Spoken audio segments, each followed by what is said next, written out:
Welcome to the KIX EAP Podcast, your monthly podcast with important leaders in education from Eastern Europe, Middle East and North Africa, Central Asia, and the Asia Pacific. I'm your host, Ryan Allen, assistant professor at Chapman University here in Southern California, and my own background was in international and comparative education. Let's start the show.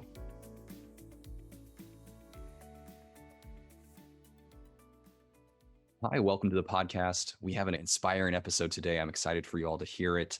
Our guest today comes from Georgia, and her name is Maia Bibileishvili. She's the head of the Child Family Society organization, and she's been fighting for students with disabilities and their rights in education in Georgia for several decades now. And it's just great to hear how she was able to work as a grassroots organization all the way up to the Ministry of Education to really change things in her country. The interview is broken up a little bit because she was more comfortable in her native Georgian language. So we have edited the interview where her translator is answering the questions, although in some cases she answered the questions herself. So you'll sort of hear it hopping back and forth. You'll hear me ask the question and you'll hear the answer, whichever answer was in English. All right, let's go to the interview. Welcome, Maia Bibileishvili, to the podcast today. Thank you for joining us. Can you maybe just tell us a little bit about the Child, Family, and Society organization and some of the work that you're doing there? Okay. Our organization was established in 1995. It is the first parents organization in Georgia. And after that, we start to help children with disabilities and their family. And it was in 1998 when I was in USA by the exchange program, and we knew about inclusive education. In this time in Georgia, not was any services in frame of inclusive education. And this meeting, study tour, I think, encouraged us to do more for the children. And Sally, maybe Salome helps me. No problem. Since 1998, the organization was working to implement inclusive education projects, different projects, and since 2000, the program started pilot version of inclusive education projects in several schools. And since 2006, Ministry of Education started already inclusive education to implement inclusive education at schools, at Georgian schools, and the trainers of that organization. We are one of the first group who started training of teachers at schools, at public schools. Since 2013, USAID financed the project financed for this organization, and the project considered to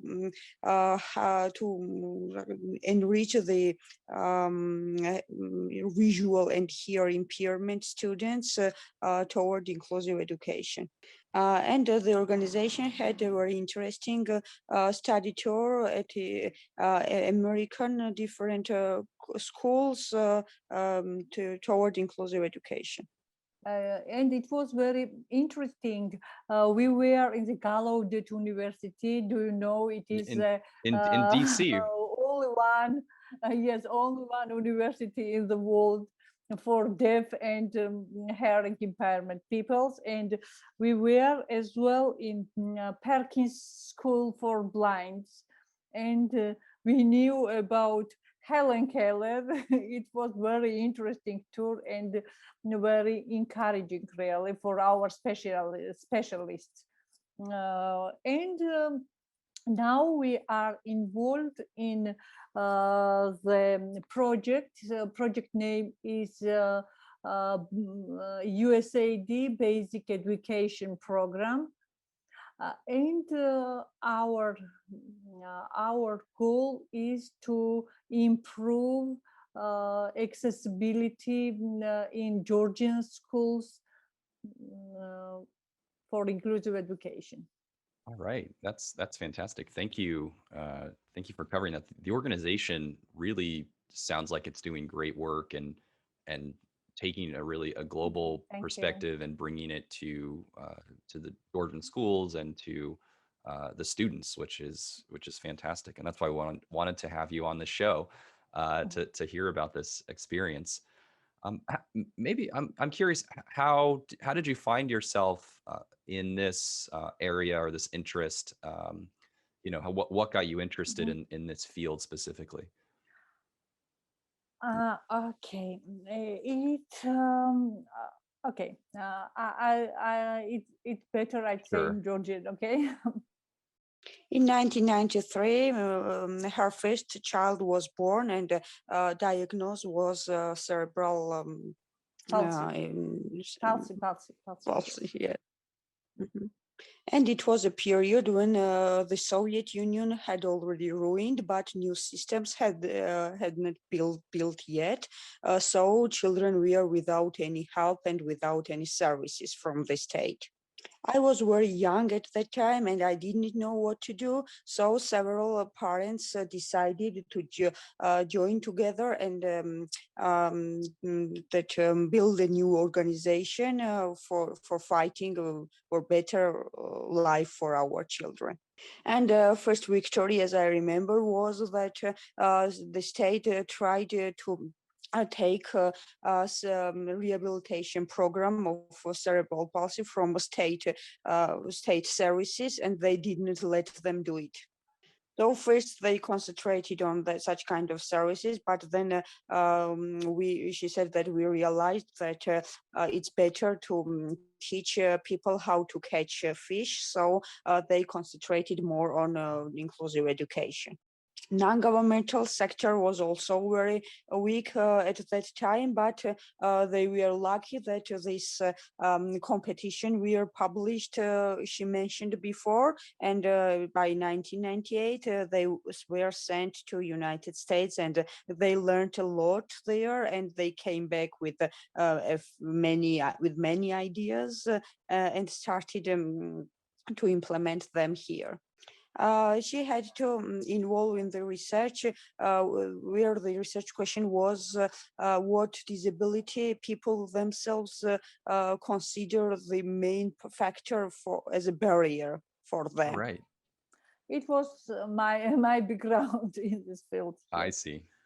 And motivation was my son, and I am happy because he is former FLEX student. It means Future Leaders Exchange Program.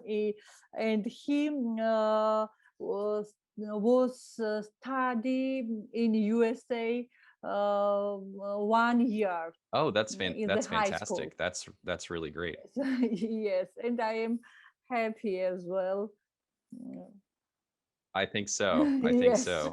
Not just for your son, but it sounds like for the entire country. I mean, it's such a fantastic story. Yes. My mom worked with students with disabilities too, so I know the challenges and the barriers Really? that they face in education. Mhm. And I'm curious what has been maybe some of the biggest successes or changes that you've seen since you've started, Mhm. in the 90s until now. Okay.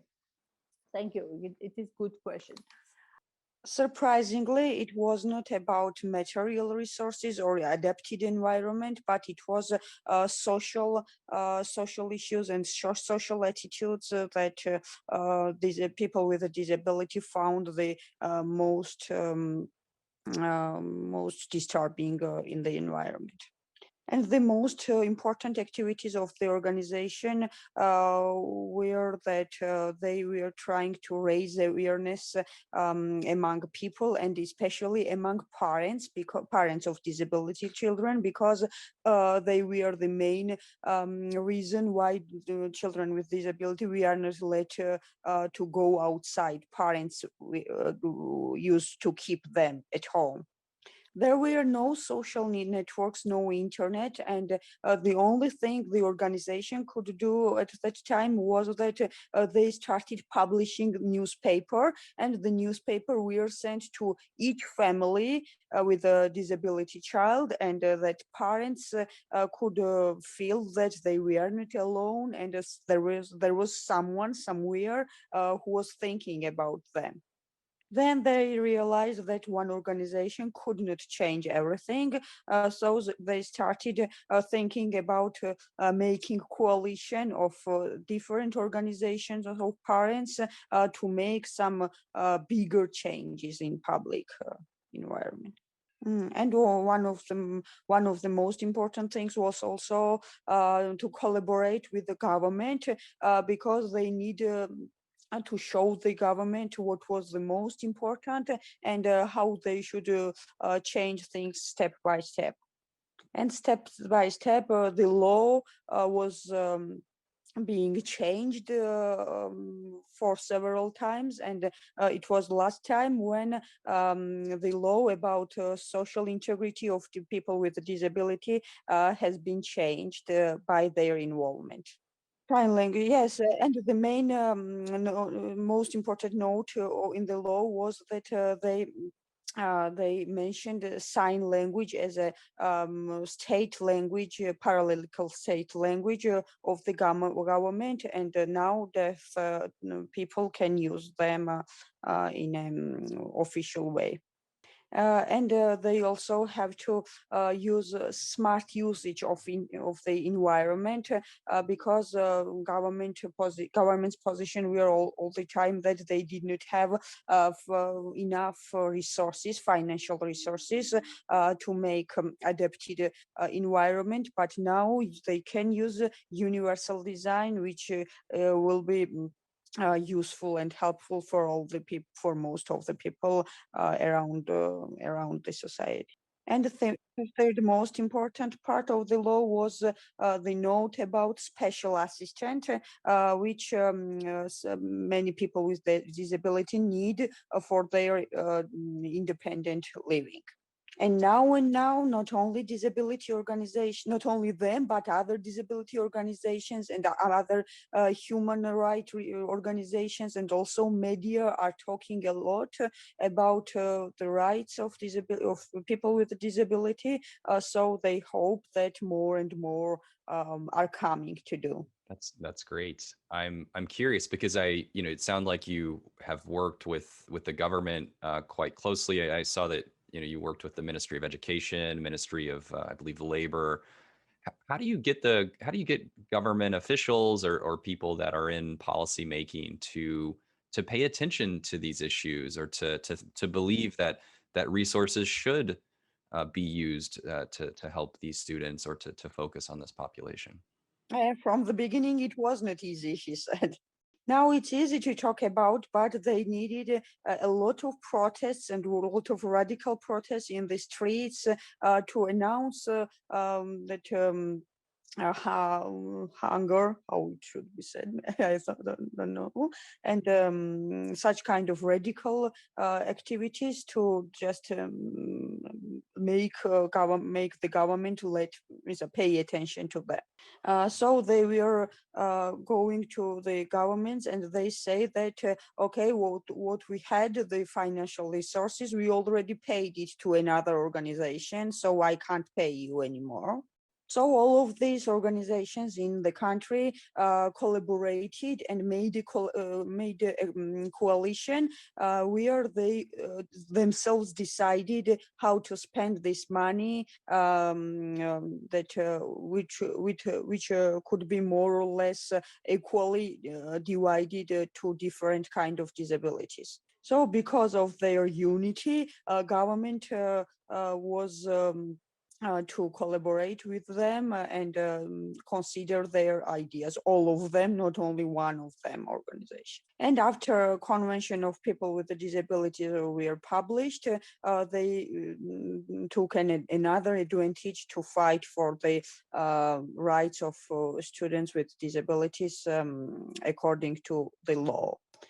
So they reached that there was a kind of board council, something like this, with the prime minister, and there were people from different organizations and ministers and from different ministries, and they were collaborated to develop a policy about disability.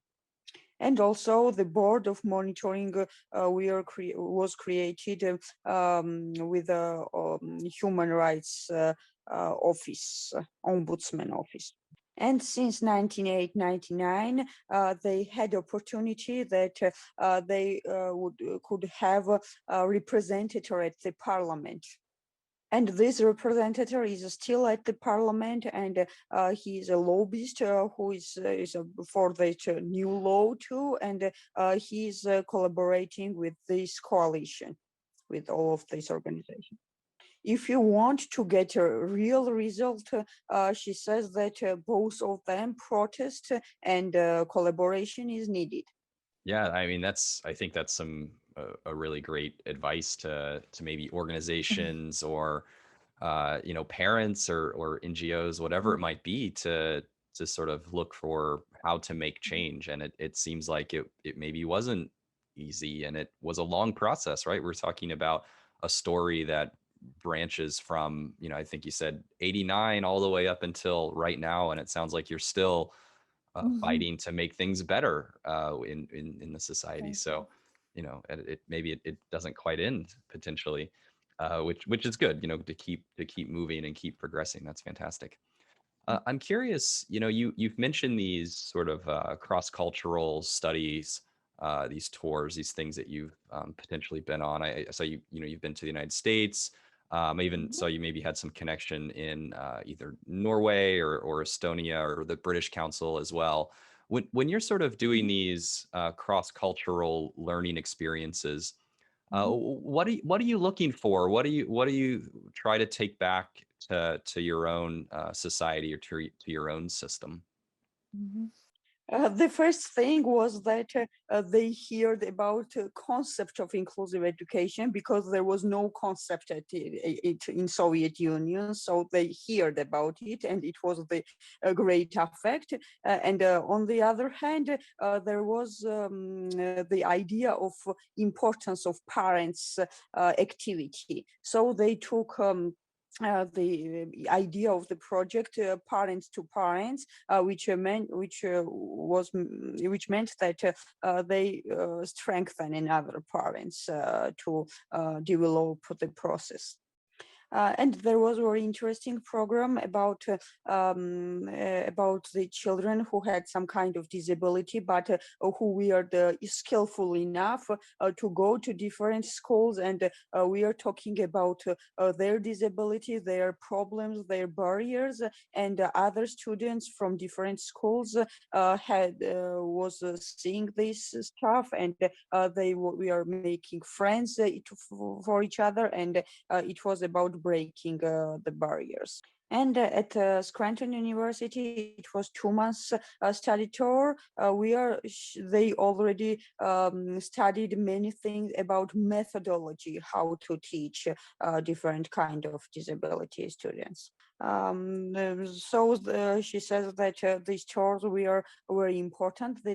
They study tour because they didn't have to invent a wheel again, and they saved a lot of time with it.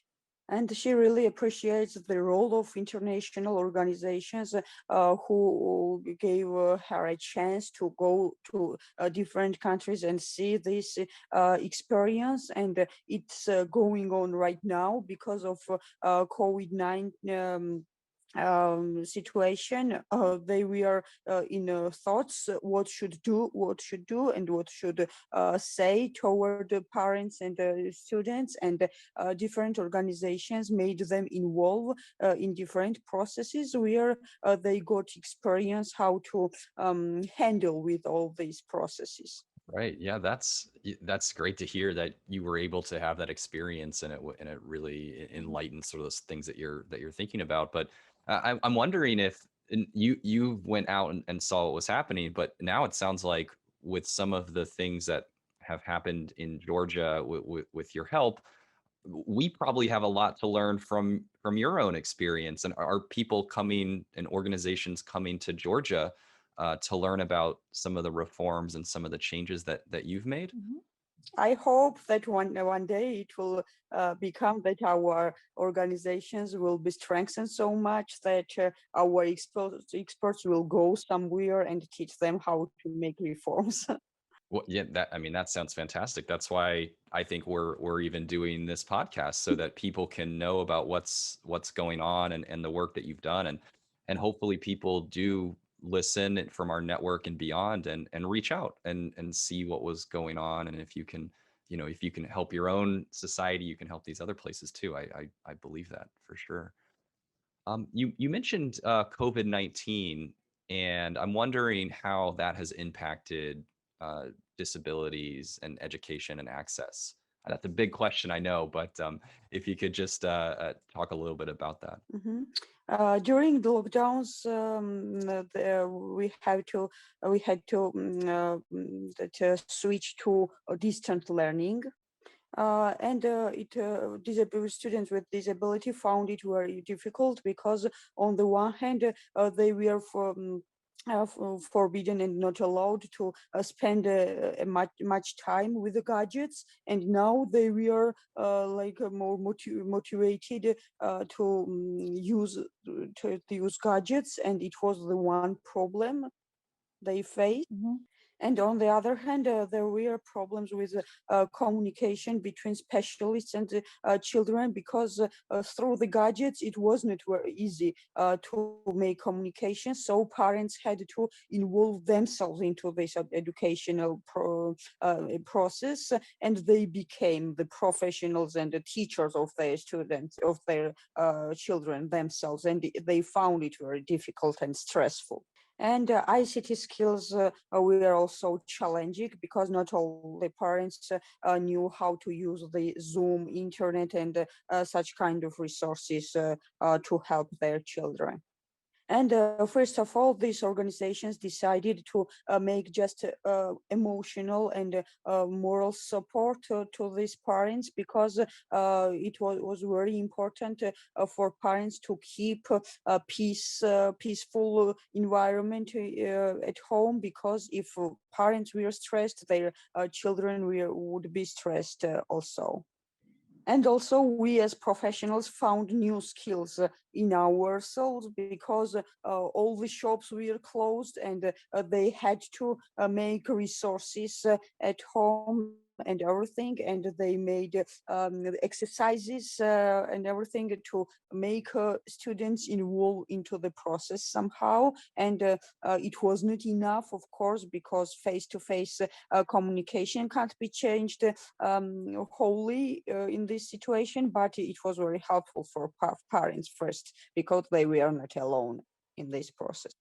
But finally, the most important thing this is that they reached the main goal of the organization, to strengthen parents first. And again, of course, ideas, webinars, resources, and financial resources too.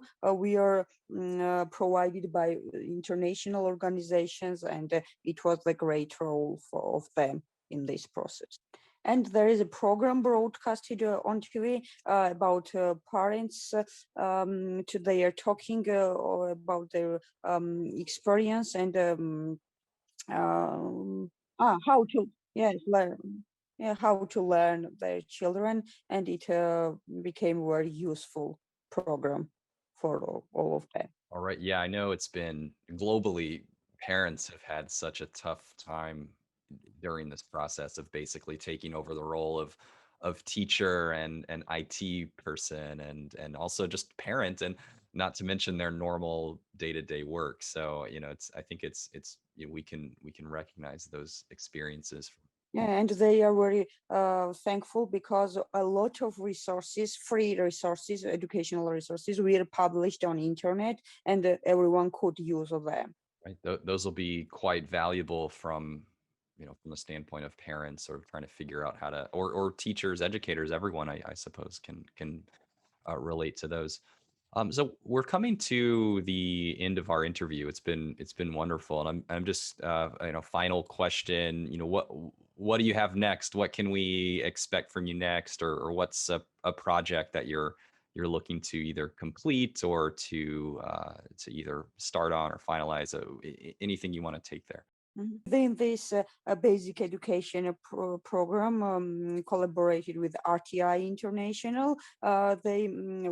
Everything was planned in a different way, but now they adapted everything, and it is. It has been planning like this, that every resources and every training will be published online. Now they are trying to concentrate more on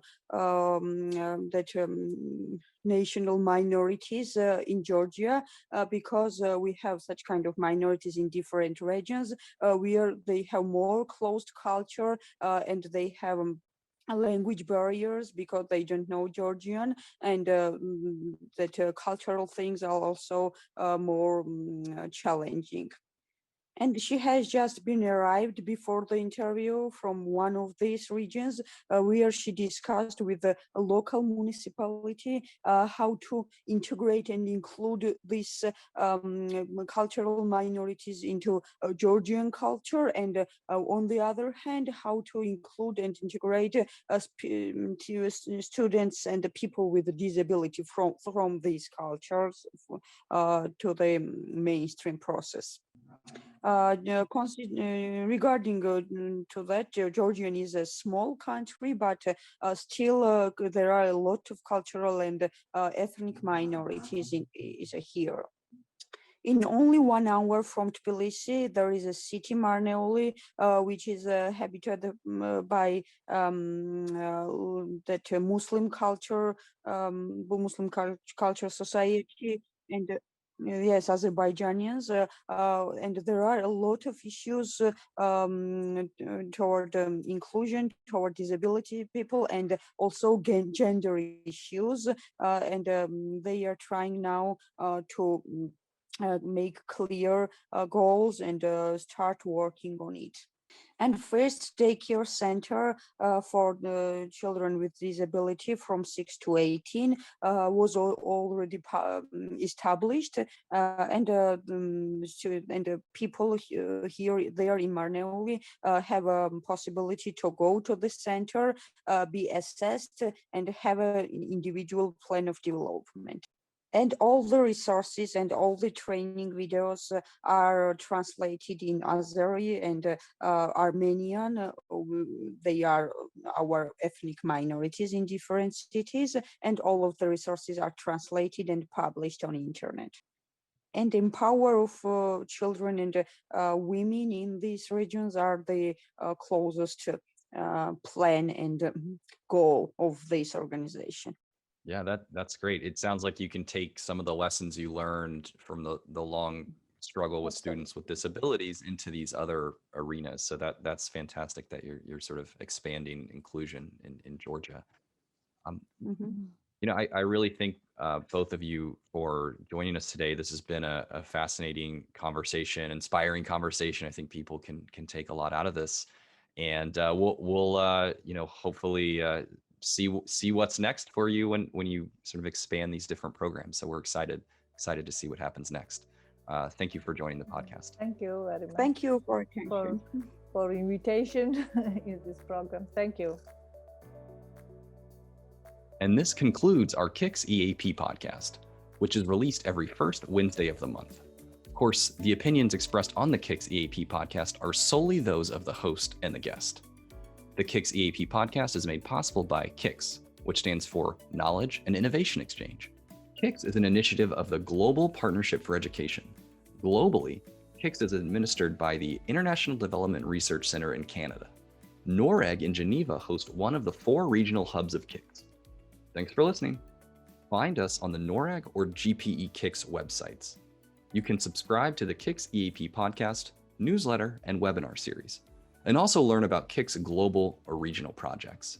Additionally, you can subscribe directly on Spotify or SoundCloud to receive notifications of the new monthly podcast episodes.